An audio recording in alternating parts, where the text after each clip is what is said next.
बिस्मिल्लाहिर्रहमानिर्रहीम। मुशर्रफ को ज़रूर सज़ा मिलनी चाहिए। क्यों मिलनी चाहिए जी सज़ा? इसलिए कि मैं बताता हूँ आपको उसके रीज़न है।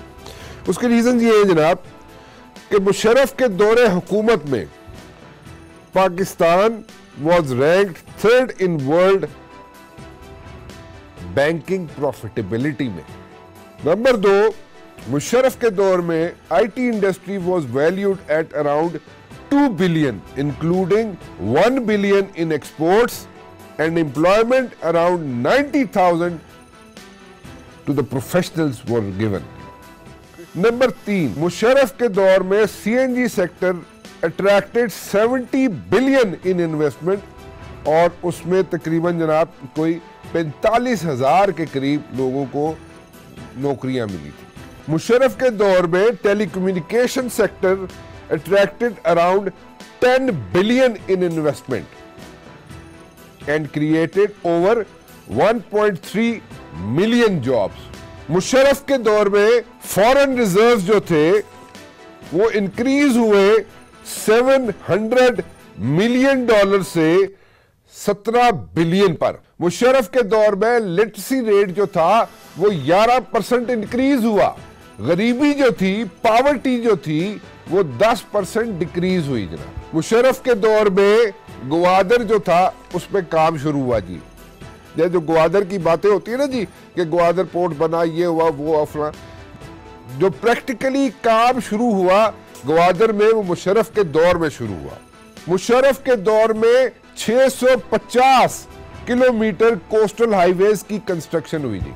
मुशर्रफ के दौर में 100% इंक्रीज हुई टैक्स कलेक्शन में, amounting to rupees 1 trillion was observed. Musharraf के दौर में large scale manufacturing was at a 30-year high.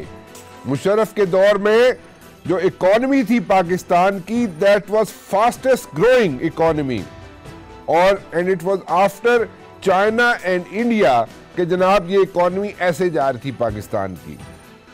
ये तो कुछ पॉइंट्स मैंने आपके सामने रखे हैं जो मुशर्रफ के दौर में हुए जी, इसलिए उसको जरूर सजा मिलनी चाहिए। लेकिन मैं जो कहना चाहता हूं वो ये है कि सिर्फ और सिर्फ किसी का नाम नहीं ले रहा, किसी इंस्टीट्यूशन से मुताल्लिक किसी फर्द का नाम नहीं ले रहा, किसी ओहदे का नाम नहीं ले रहा, लेकिन मैं सिर्फ एक चीज चाहूंगा, सिर्फ एक चीज कि एक दिन और एक रात, एक दिन और एक रात सब पे कंपल्शन रखे, सब लोगों पे कंपल्शन रखे, सब लोगों के लिए कंपल्सरी हो ये चीज कि वो जाके या तो सियाचिन में गुजारे, ठीक है, और मैं देखता हूं कितने लोग वहां पे सर उठाएंगे कि ये ना हो कि इंडिया से कोई गोली आके ना सर पे लग जाए। वहां पे सियाचिन में सिर्फ और सिर्फ 12 घंटे गुजार दें और 12 घंटे रात के गुजार दें बस। वहां पे जो जवान खड़ा हुआ है वो अपने शौक से नहीं खड़ा हुआ, जो बॉर्डर पे जो बंदा खड़ा हुआ है वो अपने शौक से नहीं खड़ा हुआ। इतना बड़ा दिल और गुर्दा चाहिए होता है सीने पे गोली खाने के लिए। उसको कोई शौक नहीं है सीने पे गोली खाए, और इसलिए कि उसको कोई पता नहीं शौकीन है वो सीने पे गोलियां खाने के लिए, नहीं, वो आपके लिए, वो मेरे लिए वहां पे अपनी जान का नजराना पेश करता है। और अगर 12-12 घंटे की सबको कंपल्शन लगा दी जाए ना कि जाओ जाके बॉर्डर पे जरा 12-24 घंटे गुजार दो, तो फिर मैं पूछांगा किन्ने भी ना सो होगा। थोड़ा सा आगे भी चलना चाहूंगा जी और एक और टॉपिक पे भी गुफ्तगू करना चाहूंगा। India is all set for adventurism on the line of control. Adventurism करना चाहता है इंडिया लाइन ऑफ कंट्रोल पे। मैं खुल के बात कर रहा हूं आपसे। लाइन ऑफ कंट्रोल के ऊपर जो फेंसिंग हुई थी वो इंडिया ने तकरीबन हटा दी है सारी। लाइन ऑफ कंट्रोल, में रिपीट करूं, लाइन ऑफ कंट्रोल पे जो फेंसिंग हुई थी, जो इंडिया ने की हुई थी, उसने तकरीबन सारी फेंसिंग हटा दी है। नाउ चविंडा हो, सियालकोट सेक्टर हो, वहां से भी फेंसिंग हटा दी गई है। इंडिया को शौक चढ़ा हुआ है, जुनून चढ़ा हुआ है इस वक्त जंग का। चविंडा के मकाम से कोई आर्मर का यानी कि टैंकों का हमला इंडिया कर सकता है।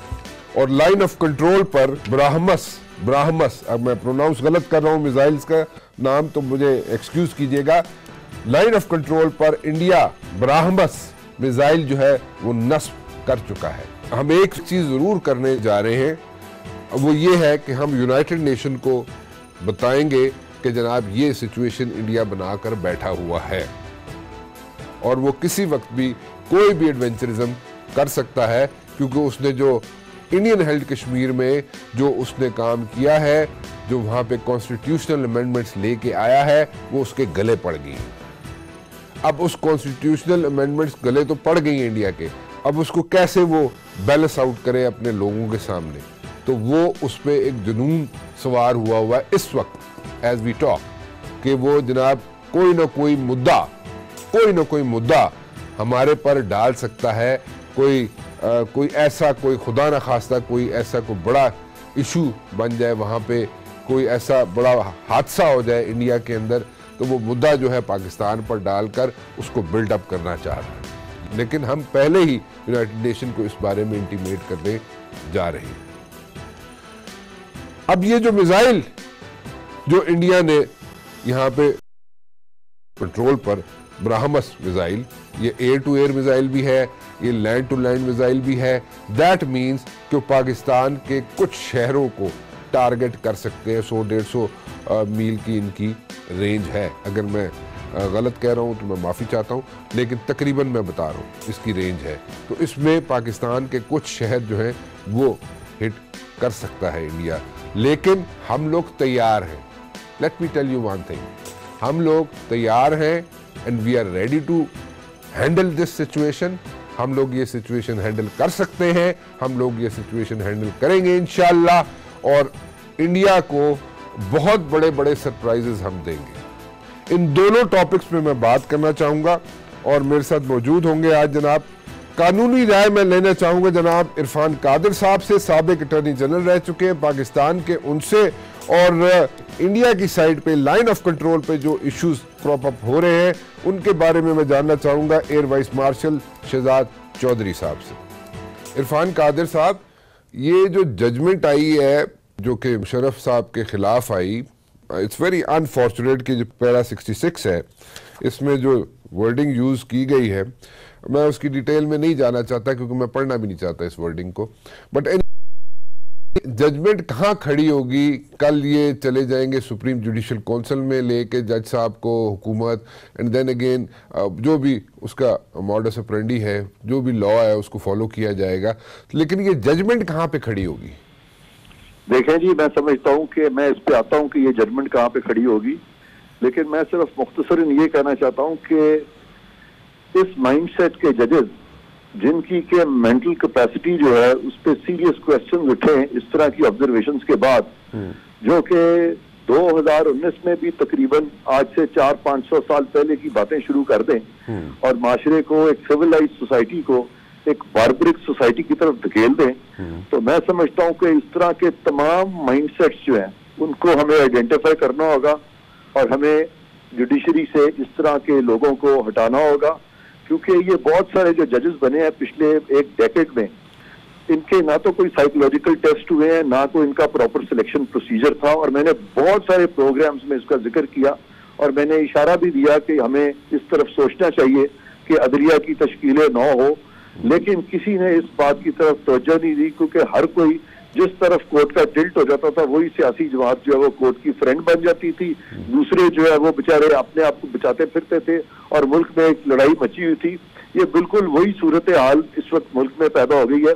हम बचपन में वो कभी देखते थे चार्ली चैपलिन की फिल्म, तो एक अनरूली बंदा बीच में आ जाता था, वो उठा के तो किसी के ऊपर प्लेट फेंकता था, पेस्ट्री फेंकता था, वो जिस पे गिरती थी वो समझता था किसी और ने फेंक किया, उस पे फेंकता था और फिर हर कोई लड़ना शुरू कर देता था। हमने मुल्क की ये हालत कर दी है। ये चंद इंडिविजुअल्स जो मुख्तलिफ इदारों में हैं, जिनके के sense of balance, sense of poise, sense of proportion नहीं है, उनकी वजह से हम इस मुसीबत में पड़े हुए हैं। हमें इस सारे सूरत हाल से निकलना चाहिए अपने आप को। इस पे we should have some solution. अच्छा, before we go to the decision कि वो कहाँ पे खड़ा होगा, इस माइंडसेट को आइडेंटिफाई कैसे करें? ये तो एक फैसला था जो सामने आया, ये वेंजेंस था, जो वेनम था जो बाहर निकला और उसमें हमें समझ आ गई। Other than that there are so many out there in this society, और जगहों मुख्तलिफ जगहों पे बैठे हुए हैं those people who are like mm you know about certain things. उस माइंडसेट को हम कैसे आइडेंटिफाई करेंगे सर? ये आपने बड़ा अच्छा सवाल किया कि बड़ा सबसे रेलेवेंट चीज यही है कि सोल्यूशन की तरफ जाना है। हमने आइडेंटिफाई करना है इस माइंडसेट को। मैं समझता हूं कि हम लोगों को लीगल फ्रेटर्निटी से चंद नॉन सेन लोग उठाने होंगे। उसमें आप 2-3 पुराने फॉर्मर चीफ जस्टिस ले लें जिनकी के सैनिटी जो है हम सबको पता है कि भी they are sane, they are people with good reputation. 2-3 Pakistan के जो टॉप के जो फॉर्मर जो लॉ ऑफिसर्स हैं या जो लॉयर्स हैं जो अच्छे हैं 2-3 उनको इंक्लूड कर लें, 2-3 जर्नलों को इंक्लूड कर लें, 2-3 पॉलिटिशियंस जो है पाकिस्तान के जो कि अच्छे मंजे हुए सियासतदान हैं और जिनकी रेपुटेशन भी बड़ी न्यूट्रल है, अच्छी है, वो सारों को पिक करें। एक एक सियासतदान बड़ा हर बड़ी पार्टी से उठाएं, 15-20 बंदे मिलके एक जगह बैठे, इस सारे मैटर्स को सॉर्ट आउट करें आराम से, अदलिया की तश्कीलें नौ कर दें और मिलके असेंबली के जरिए करें, लीगली करें। ये सारे मैटर्स सॉर्ट आउट हो सकते हैं। ये कोई अच्छी बात है? कभी होता था इस तरह कि हमारे जहां नेशनल सिक्योरिटी के मसले मसाइल होते थे, कभी देखा था कि अदलिया जो है वो किसी और रुख देख रही है और हमारी फौज के साथ उनकी एक फ्रिक्शन पैदा हो रही है? ये तो पाकिस्तान की जो सालमियत है उसकी बका के लिए हमेशा इकट्ठे हुआ करते थे, इनका तो एक इश्तराक था। अब हम लड़ते हुए नजर आते हैं, इससे हम दुनिया को क्या पैगाम दे रहे हैं? Don't you think this is part of hybrid war? How should all these people, you know, the Prime Minister, the Chief of Army Staff, the Chief Justice, how should they reach out to each other? Irfan Qadir साहब, don't you think this is part of hybrid war?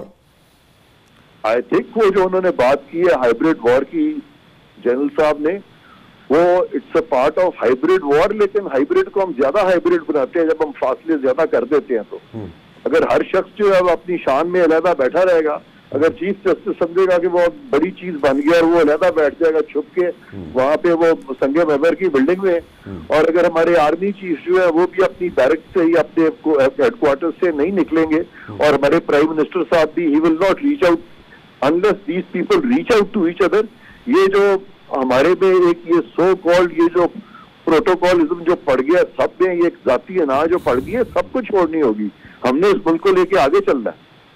वो ठीक है आपकी बात, but how should we reach out? How should all these people, you know, the Prime Minister, the Chief of Army Staff, the Chief Justice, how should they reach out to each other?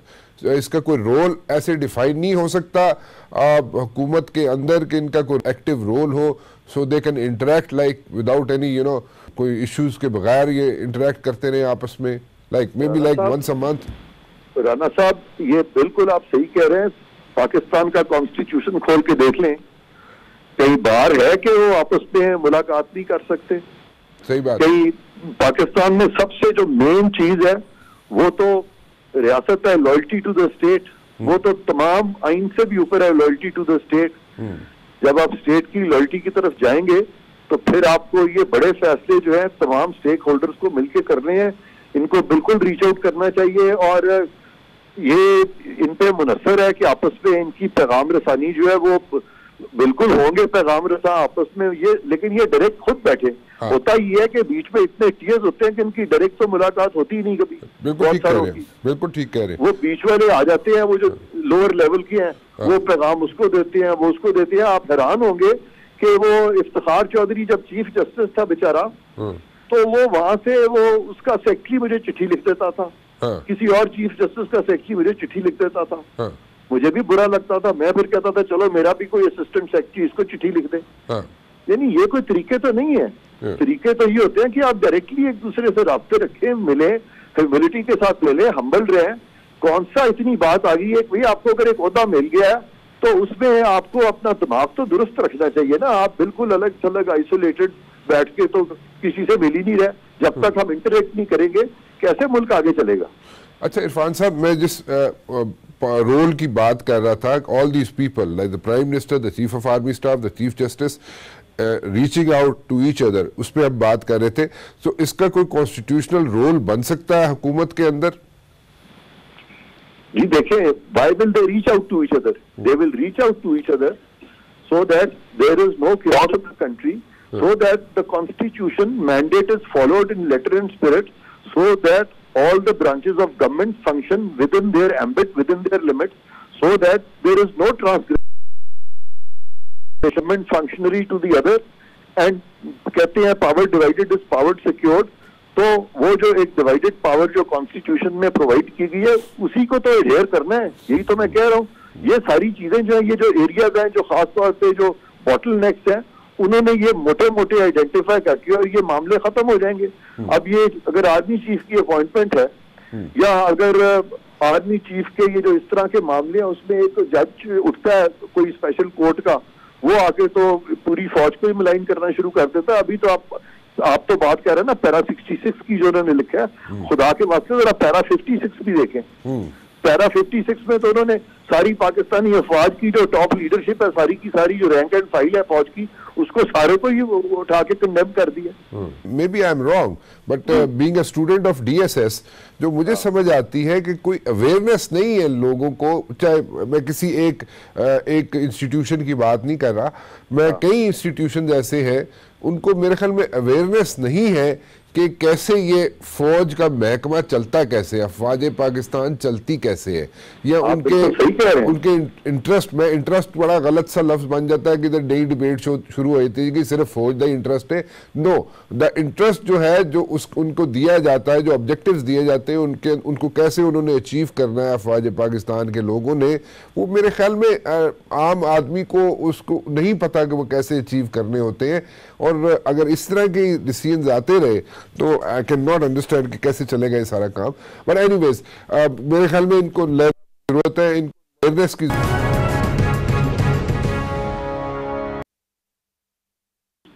वो भी ये चीज कह रहे हैं कि काल भी दें, लेकिन इसको कोई ये नहीं कह रहा कि उन्होंने ठीक लिखा।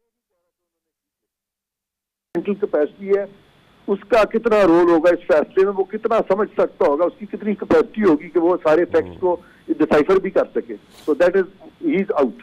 अब 2 जजेस, this decision has already I think gone to the dustbin. Gone to the dustbin, okay. इसकी तो कोई वक्त ही नहीं है इस डिसीजन की। देखें, एक जज जो है उसकी mental capacity government of Pakistan ने, अटॉर्नी जनरल ने, सारी लीगल फ्रेटर्निटी ने एंड ब्लॉक उस पर एग्री किया कि ये जो इन्होंने पैसेज लिखा है इस पे तो किसी ने एक शख्स भी ऐसा नहीं है जो कह रहा है कि ये ठीक लिखा है। इवन जो लोग सियासत कर रहे हैं इस चीज पे, वो भी ये चीज कह रहे हैं कि अगर हम इसको निकाल भी दें, लेकिन इसको कोई ये नहीं कह रहा कि उन्होंने ठीक लिखा है। सो एक जज जिसकी ये मेंटल कैपेसिटी है, उसका कितना रोल होगा इस फैसले में, वो कितना समझ सकता होगा, उसकी कितनी कैपेसिटी होगी कि वो सारे फैक्ट्स को डिसाइफर भी कर सके। So that is he is out. अब 2 जजेस रह गए। वो जो दूसरा जज है जो सजाए मौत अनाउंस कर रहा है जी, उसको मेरा ख्याल है फैक्ट्स की शायद ABC भी जो है उसका परसेप्शन सही नहीं है। वो गुंजलों में पढ़ के तो फरते जज्बात में आके उसने समझा कि मैं बहुत बड़ा 30 मार खान बन गया हूँ, मैं बहुत बड़ा तीर मार रहा हूँ और सजाए मौत सुना दी है। एक जज साहब जिनकी मेंटल कैपेसिटी जो है उस पर बड़े सीरियस क्वेश्चन मार्क्स ऑलरेडी आ गए हैं, लेकिन दूसरे जज साहब की जो मेंटल कैपेसिटी पे मेरे नजदीक तो सीरियस क्वेश्चन मार्क्स है, या एटलीस्ट उनकी कॉम्प्रिहेंशन ऑफ लॉ पे सीरियस क्वेश्चन मार्क्स है कि एक जज कह रहा है कि सजाए मौत दे दो, दूसरा कह रहा है टोटली एक्विट कर दो। यानी इतनी ज्यादा डाइवर्जेंस कि उससे मैं समझता हूँ कि वो जो सजाए मौत वाली बात कर रहे हैं वो मुझे बहुत ही अजीबोगरीब लगी है, क्योंकि ये तो इनको तो ये स्पेशल कोर्ट में बैठ के ये थोड़े बहुत फैक्ट्स पता चले हैं ना। मैं तो कई सालों से इस तरह के ये जो केसेस हैं इनके सारे फैक्ट्स जो है मैं तो बड़े क्लोजली ये सारे मैटर्स देख रहा हूँ। कई दफा मैंने सुप्रीम कोर्ट में भी इन इश्यूज पे डिस्कशन भी किए हैं, और जब भी मैं खड़ा होता था डिस्कशन करने के लिए तो कोर्ट जो था फिर वो केस एडजर्न कर देता था। तो ये सारी चीजें तय हो जानी चाहिए थी पिछले आज से चंद साल पहले। अच्छा इरफान साहब, ये केस जो है क्या दोबारा शुरू होगा, नहीं होगा, या हाउ विल इट वर्क जी? आई थिंक अब ये इंशाल्लाह केस जो है ये बिल्कुल सब्जे खत्म है एक किस्म का। और मैं समझता हूँ कि जनरल मुशर्रफ जो है, जहां तक इस केस का ताल्लुक है, इस केस से तो वो बरी ज़िम्मा ही हो जाएंगे, अब निकल आएंगे। अच्छा। और ये दोबारा नहीं हो सकेगा अब इनका केस। अच्छा। तो अब अगर वो सेहतयाब होते हैं, अल्लाह ने उनको ठीक करता है, पाकिस्तान आते हैं, तो फिर वो एक एक्टिव रोल अपना प्ले कर सकते हैं इसके बाद, अगर वो आना चाहते हैं। बिल्कुल। तो बाकी खुदा जानता है कि आगे और क्या होगा, लेकिन फिलहाल ये केस तो मेरे नजदीक अब कोई केस है ही नहीं। व्हाट इज दिस माइंडसेट, और इस माइंडसेट के साथ क्या हम लेके चीजों को आगे चल सकते हैं, या are we going towards stone age? जी शहजाद चौधरी साहब, दो चीजें पूछना चाहूंगा आपसे। एक तो जरा ये समझा दें कि ये क्या माइंडसेट है, एक केड़ा वैनम निकलिया है जरा जज साहब ने A66 अपना जनाब बयान किया है, और एक तो 56 भी पढ़ने की जरूरत है। 56 में तो पूरी मेरे ख्याल में फोर्सेस को लताड़ दिया उन्होंने।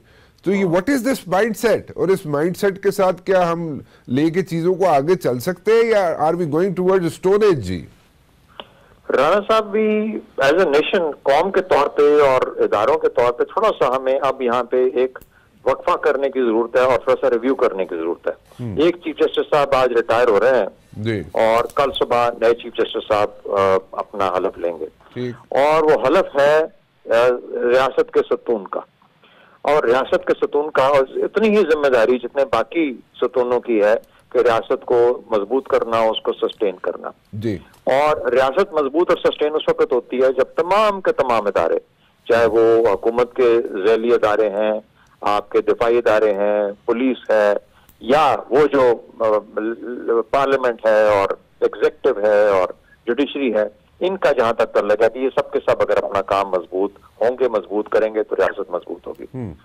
चंद दिनों से जब से ये मामला चले हैं फौज के बारे में, चाहे वो एक्सटेंशन का मसला था या उसके बाद फिर आपने देखा कि ये एक जजमेंट आ गई जनरल मुशर्रफ के बारे में, फिर डिटेल्ड उसकी जब जजमेंट आई, तो उसमें लोग, आप देखिए बड़े बड़े कानूनदान हमें ये बताते हैं कि वो ऑपरेशनल पैरा नहीं है 66, उसको छोड़ दें, उसके अलावा जजमेंट को पढ़ें। अच्छा, मैं छोड़ दूं, मुझे कोई मसला नहीं है, मैं छोड़ सकता हूं और छोड़ना चाहिए, पाकिस्तान ने आगे बढ़ना है। लेकिन मसला ये है कि इन जज साहब ने, जिन्होंने वो पैरा लिखा है, इन जज साहब ने और बहुत से मुकदमों में फैसले सुनाए हैं। और जस्ट फॉर योर इंफॉर्मेशन, और जो हमारे लोग सुन रहे हैं, कि उसमें तकरीबन 70 ऐसे लोग हैं जिनको के मिलिट्री कोर्ट्स, जब फौजी कोर्ट बने थे पार्लियामेंट की अथॉरिटी के साथ, तो मिलिट्री कोर्ट्स ने जो सजाएं दी और मौत की सजाएं दी दहशतगर्दों को, उन दहशतगर्दों को जब पकड़ के हमने उन मौत की, तो इन जज साहब ने अपने दौर में उनको सबको आजाद कर दिया। एक मेरे, I am sorry I am interrupting you, लेकिन मेरे ख्याल में उसमें एक वो भी शख्स था जिसने बन्नू जेल तोड़ी थी शायद। एग्जैक्टली ऐसे, बिल्कुल ऐसे भी लोग थे। और उसके मतलब वो 12, मकसद कहने का ये है कि वो दहशतगर्द ही होगा। आप छोड़ देंगे क्योंकि आपको मिलिट्री कोर्ट्स पसंद नहीं है, आप समझते हैं कि ये जो मिलिट्री है ये अपने डोमेन से बहुत बाहर होकर काम करती है, सत्ता की इसने अदालतें भी लगा ली है, आप कह लें, आप बिल्कुल आपका हक बजाने पे, लेकिन खुदारा कोई ऐसा काम उस गुस्से में, उस बोगस में, उस जोम में मत करें जिसका कि नुकसान आपके मुल्क को पहुंचे और आपकी रियासत को पहुंचे। तो मैं ये पूछना चाहता हूं कि ये जिस किस्म की उन्होंने जुबान इस्तेमाल की है जनरल मुशर्रफ के बारे में कि लाश को घसीटा जाए और 3 दिन तक, ये तो खूनी चौक में तालिबान किया करते थे। तो जब इस किस्म की जुबान आप इस्तेमाल करना चाहते हैं, तो वो कौन सा ऐसा मख्फी छुपा हुआ ऐसा कोई बोगस है, कोई जहर है, कोई गुस्सा है जो आपके दिल के अंदर बसता है, या आप उसको अल्फाज दे रहे हैं जो कि आपके, क्या खुदा न खास्ता, अल्लाह ना करे, लेकिन क्या ये जुडिशरी के अंदर इस तरह के आमतौर पे ज्यादा लोग हैं जो उसके, तो मेरा मतलब सिर्फ कहने का ये है कि इस गुस्से के साथ जो फैसले किए गए इससे पास्ट में, इससे पहले जिनमें के 70 हमने इन्होंने छोड़ दिए दहशतगर्द, तो कहीं उसके अंदर भी तो वो अंसर शामिल नहीं था। अगर है तो पाकिस्तान के लिए एक लम्हा, एक तकरिया है कि हमारे अंदर बैठे हुए लोग ही हमें कमजोर कर रहे हैं, हमारे दुश्मन को तकवीत दे रहे हैं और पाकिस्तान को नुकसान पहुंचा रहे हैं। ठीक, अच्छा, मैं ये तो बिल्कुल क्लैरिफाई कर दिया आपने सारी चीज़ें, mindset and all those stuff, but we have to take a stance and हमें बिल्कुल सीरियसली इसको एड्रेस करने की ज़रूरत है, और अगर अब नहीं करेंगे हम एड्रेस इन चीज़ों को तो then probably it's going to be too late. मैं थोड़ा सा आगे चलना चाहूँगा LOC पे, लाइन ऑफ कंट्रोल पे। लगता ये है जो मुझे खबरें आ रही हैं वो ये है कि इंडिया जो है ना फिर कोई एडवेंचरिज्म करने के चक्कर में है, और जो फेंसिंग है, जो लाइन ऑफ कंट्रोल पे जो फेंसिंग है उसको उसने हटाना शुरू कर दिया है, बल्कि तकरीबन हटा ही दी है। चविंडा के मुकाम पे, सियालकोट सेक्टर पे भी उसने फेंसिंग जनाब हटा दी है। देन कुछ करने का भी इरादा रखता है, जैसे मैं आपसे कह रहा हूँ कि कुछ ना कुछ वो कोई एडवेंचरिज्म कर सकता है आइंदा 1-2 हफ्तों के अंदर अंदर। अब ये जो माइंडसेट है इंडिया का, अब ज़रा इंडिया की माइंडसेट, मूडी का माइंडसेट भी आप उस पर भी ज़रा रोशनी डाल दीजिएगा। अब चविंडा पे कोई आर्बर अटैक भी कर सकता है इंडिया। अब लाइन ऑफ कंट्रोल पे अगर मैं सही प्रोनाउंस कर सकता हूँ तो ब्राह्मस मिसाइल भी लगा दिए उसने, अगर मैं प्रोनाउंसिएशन गलत कर रहा हूँ तो मुझे एक्सक्यूज़ कर दीजिएगा। उसके अलावा आर्टिलरी अटैक भी हो सकता है लाइन ऑफ कंट्रोल में, जिससे चविंडा की साइड पे से हो सकता है पाकिस्तान पे। सो ये अब अगर इस किस्म की सिचुएशन दोबारा करने जा रहा है इंडिया और इस किस्म का माइंडसेट लेके आगे बढ़ना चाह रहा है, तो how should we address all these things? अब हम फिर इंतज़ार करते रहेंगे? यूनाइटेड नेशन में वैसे हमने ख़त लिखा है, हमने खत लिख दिया है, उनको अपडेट कर दिया है सारी चीज़ों से। लेकिन माय क्वेश्चन इज कि अगर इस बार कोई एडवेंचरिज्म होता है तो फिर हम किसी इंटरनेशनल प्रेशर के नीचे आ जाएंगे, या we should like teach India a lesson? How should we go about it? जी राना साहब, ये ब्रह्मोस मिसाइल है ना जी, ये है सरफेस टू सरफेस भी है, इसकी और भी वर्जन हैं, एयर डिलीवर्ड भी है, और इसको उन्होंने सी के लिए भी ऑप्टिमाइज किया है कि समुद्री जहाजों से भी इसको फायर किया जा सकता है। ये जो जमीन पे लेके आए हैं लैंड वाले, इसका मतलब है कि आपका गुजरावाला, आपका ये जो एरिया है इंडस्ट्रियल एरिया, जो गुजरावाला से लाहौर तक के बीच में, इन सबको उसकी कोई ध्यान में रेंज है भी कोई 200-250 किलोमीटर की या 150 किलोमीटर के करीब उसकी रेंज है, तो वो पहुंच सकता है यहाँ तक। अच्छा, उससे कम पे भी फायर किया जा सकता है। मकसद ये है बताने का कि मैं अगर जहाज ना भी भेजूं तो मैं तुम्हें यहाँ पे हमला कर सकता हूँ इस जगह पे। अच्छा, ये जो फेंसिंग हटाने का मसला है ना, फेंसिंग हटाने का मसला ये है कि मैं इससे अगला कदम भी उठा सकता हूँ कि मैं आर्मर अपना टैंकों के साथ एक पूरे का पूरा अटैक आप पे लॉन्च कर सकता हूँ। अच्छा, इसका मतलब ये, तो अब अटैक करने के लिए बिल्कुल कर सकता है। एक तो ये कि जब इस किस्म की हरकत करेगा तो ये जंग की कैफियत होगी।